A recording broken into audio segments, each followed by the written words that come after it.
I feel like being interviewed as a movie star. We have professional equipment here pointing at me, and I don't know what to do. I feel nervous and shy.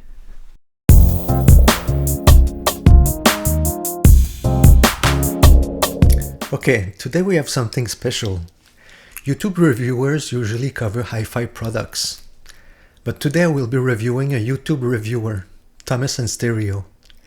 Stay tuned because he's a fun person to discover and he brings a different perspective. He's a YouTube reviewer and a hi-fi manufacturer at the same time. Why did you start a YouTube channel? I think it's Sean's fault. At Zero Fidelity, I look at his video, I'm like, what? He can do that with like that kind of production level? Man, hell, I can do it with my cell phone too. And that was it. Really? The dream to make $1 million, you know. But in reality, it's just because I have a lot of gear. Uh-huh. And I'm not very good at public speaking. I'm not very good at interviews like this. Okay? Working on a YouTube channel gives me the chance to practice. And if you notice the evolution of my channel, in the beginning, it was just me turn on the cell phone and just talk. Right now, I'm much more prepared. So I learned something from the channel itself. Yeah. But yes, thanks to Sean at Zero Fidelity that I had the courage to do it, you know.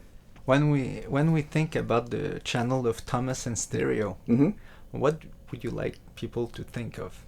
Well, if you notice, I try to add a lot of humor into my channel, right?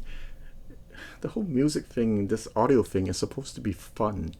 We're supposed to get together, you know. We're audiophiles. We're like the 0.00001% of the world population.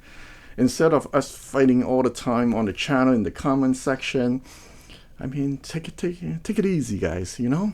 Right? So that's why don't take my channel too seriously. Some of the criticism I read is like, whoa, it's like they're fighting for their life or something, and their point of view must be the right point of view. And guys, chill, just chill. All right, this is Thomas and Stereo. I'm okay to be wrong. I'm just here to share my journey with you. You know, it's okay if I walk a different path than you. Just have fun. Just laugh at my jokes. You know, I try, right? You don't become an audiophile by yourself. At one point, you must encounter a very high-end sound system to see, whoa, music can sound that good. And then you become an audiophile. I see. And you will have the curiosity to dig and search for information and shop and have pleasure to talk about it. But it takes an audiophile to create an audiophile. And you know what's very interesting? Your story just now is exactly my story. Okay? So I knew nothing about audio, never listened to stereo, like seriously type. Didn't care about it until I heard my friends, at the time it was about $100,000 system. And I remember telling myself, wow, audio can sound like this. It opened up the world to me. It's possible. Right, it's possible to sound like this. So I got curious, and then I started, buying speakers, amplifier. And one experience I'll share with everyone here, okay, is that in the very beginning, I spent all my money, 90% on the speaker and 10% on the amp. Right, I bought $150 or $300, whatever use. And I thought that as long as my speaker is okay, I'm going to catch up to 90% to the $100,000 system. Not even close. Not even close. As I progress on my journey over the years, in the beginning, then I start buying tube amps, right? The Yaching, whatever. And I listen, I say, it sounds good, but why is there such a difference between that and my friend's super expensive system? The problem is that he lives in another town, so I cannot just go back and forth, back and forth, back and forth. And it took me a long time to realize. I know it's going to sound stupid when I tell you this, okay? It's going to be so obvious, but it took me a long time to realize. One of the biggest difference, why there's such a difference between my entry-level system and his, is in the bass. Right? When I go there, it's thunderous bass. And I never thought about that until I got a system that has proper bass. That's where I go like, okay, at least I'm starting to enter the zone. one of the most impressive stuff is the bass towards the higher end gear, control, power, punch, and so forth. So what I'm saying is that it is possible to recreate the magic of a high-end system if you get the bass right. Refinement, detail, blah, blah, blah. Dude, man, a simple cheap system can do it. But the low-end part, that's where it's very difficult to get. You review lots of gear. Yes. And you have plenty of choice, and you review gear that is affordable, expensive, all over. Why did you feel a need to bring a new amp in the market? Well, it's just because the chance happened. That's all. It happened. Okay. Right? And because having a business has always been a dream of mine. Okay. And I like audio. And, in life, it's all a question of timing. It just happened. And the only thing I would say is this. Just because it happened does not mean that I didn't work hard for it. Okay? So if I wanted to bring an amp to market, it has to meet certain performance level. So I spend a lot of time working on that. The feedback I've gotten has been very positive. And I attribute that to my experience listening to a lot of gear. Okay? Because there's very specific sound that I'm looking for. That's why my amp has a slight dip somewhere on the upper mid-range, so that it's not harsh. I tend to favor sound that is more on the smooth side. And which is a problem I'm having right now, because the speaker I want to bring to market, I want a dip. You want to bring a speaker to the market? Yes, I have one. It's that one of them in that room there. Okay. So I spent 6-7 months working on it. Sorry, maybe a year by now. I had 8 speakers built for me. And I'm having an issue because every time when I get that speaker, I change the crossover on it. I get the sound I like. I bring it back. The designer all reject it. Why? It doesn't pass the measuring test. They say that if you bring the speaker to market, people will laugh at you. There's that big dip there. It is not, because there's certain rules regarding it, right? But, that's why having a business is difficult. That's why so far I cannot bring a speaker to market, because the sound I like just doesn't pass the test for when it comes to measurements. I'll tell you what's interesting. Yeah. I have a lot of speakers, right? So ever since I start working on speaker, I start measuring all of them. Okay. Some high-end speakers that nobody will get a chance to measure. And I measure them, they measure similar to the sound I like. I thought that was interesting. Like if you take Sonos Faber, for example, you measure it, the graph is like this.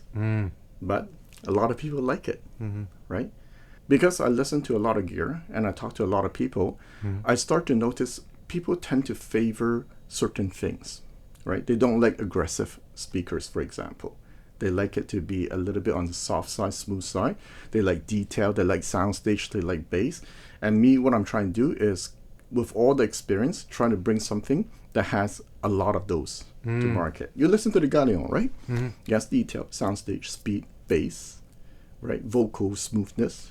It's tolerant. Yeah. It accepts it's a very, lot of music. Yeah. So that's why it takes time to voice something. I spend 90% of my time on the product and 10% on marketing. And that's the ideal thing when you're a customer. You want to buy a product like that. Yeah, but as a business, it's not the right way to dedicate your resources, right? Like this new amp I'm developing, I listen to it almost every day and trying to fine-tune it and make changes to it. Instead, I should be doing something like promoting my channel, promoting so that people know me, so that when I bring it out, the product, despite it being good enough, has more presence than what I'm doing right now. I'm going to bring a better product, but because less people know me, then there's less market for me. See, I am aware of that. I know that. It's just that I'm so stubborn. I refuse to bring a product that's not to my level to market. Okay. But you still bring new products. So what is attractive in developing new products? It goes like this, okay? If you get access to as many gear as I do, okay, you notice that a lot of things, for example, I'm just going to go talk about something very specific, okay? You notice that a lot of things from China are quite impressive. The problem is they either are designed badly, they don't have safety, the safety feature is not good enough, they measure like crap, and they almost, some of them almost sound fantastic. Like the amp that we listened to today, right? 600, you listen to it like, holy cow, this sounds amazing. If I can just add a bit more bass, man, it might be a quote-unquote giant killer, right? Just for example. So my time is spent on this right now, gathering all the possible gem on the market and change it to meet the Western standard, meaning that it better measure decently, it better be safe, right? And it has to sound to at least my expectation. So you feel you can bring value to the market. And yes, that's the point, right? I feel like you have a lot of good stuff out there. It's just that there's that fear of buying those good stuff because, for example, warranty. But if it's warranted by me, then there's no fear. You can buy with confidence. So I think this is one value I can bring to the market. Like that $600 amp you see over there, man. You know, it's an opportunity. Yes, I just need to get it to measures good, a bit more bass, and it'll be fantastic, right? Because you were like, "Whoa, what the hell?" Yeah, for $600, it's a no-brainer. Yeah. So that's a crazy idea you have. Or like, for example, throughout my whole journey, right, audio journey, I come across a lot of cables, right? 10,000, 15,000, 20,000, $100, $50, $5. And I realized that there's some stuff that you can get a lot of performance for affordable money. Actually, that's the cable I have in my system. I haven't changed it for about 3 years, I think. So imagine I bring that to market, affordable. Well, affordable, a few $100. And yet it can compete with the $1,000 stuff, right? So stuff, I know I should spend time developing products like that. It can bring a lot of value to the market. And I'm confident that they will perform really well because I've been using all this stuff that I'm talking about. I'll tell you a story though, right? See this amp, right? The reason I built it is because I went to my friend's place and he builds DIY amps. And his system is one of the best systems I've ever listened to in my life. And he built it? He built it. But he didn't design it. Turns out, like the speaker has many like has the speaker, the power amp, the preamp, and DAC is the only thing that he didn't build. So when we listen to it, me and Mr. Cantor, I say, damn, this system just beat my own system, right? With the Sopra 2s and the Macintosh and the audio research, the system just destroyed it. And I say, and he showed me what he did to build it. And it cost thousands of dollars because he put quality parts in it, expensive transformer and stuff like that. Because, you know, he built it for himself. So I asked this question, what if I don't put the most expensive stuff, but I put good enough stuff? Could I get 90% of that performance for an affordable price? Turns out the designer lives 30 minutes away from my home. Sorry, 15 minutes away from my home. So that's how this project came about. Okay. Originally, I wanted to build it for 1,000-ish. But as I start putting parts in it, I'm like, no. You know, that's why it got to where it got to today, right? I mean, you listen to it. It's okay, right? It's very good. Yeah, it's okay. Yeah. It's like Jay Yagi who started to design his speaker. Yes. And at every step of the production, he refused to level down. So he started with a budget of $3,000 for both speakers and ended up with $6,000 for both. I know. I'm having the same problem, right? Originally it was about 1,000, then I say I do it at 2. Now, not possible. Just not possible. So that's it. That was the first part of my meeting with Thomas. Thank you, Thomas, for your time and generosity. Yes, that meeting brought the reality of cost in the equation. So it's not only to have good sound, but the reality is that a lot of people must put work and effort for good sound, so it has a price. And these people must make a living in this expensive world. So it was a great encounter, and stay tuned for the second part of this meeting with Thomas, where we compare different systems from affordable to high-end. Please subscribe if you want to learn more. Subscribe to Thomas and Stereo channel as well. It's always a good time with him. His link is down in the description below. Looking forward to hearing from you in the comments as well. I'd like to hear from your perspective on Thomas' audio journey, because it's very interesting, his story. Again, thank you for watching. It's a real pleasure, Thomas, to have met with you. Take care. See you soon.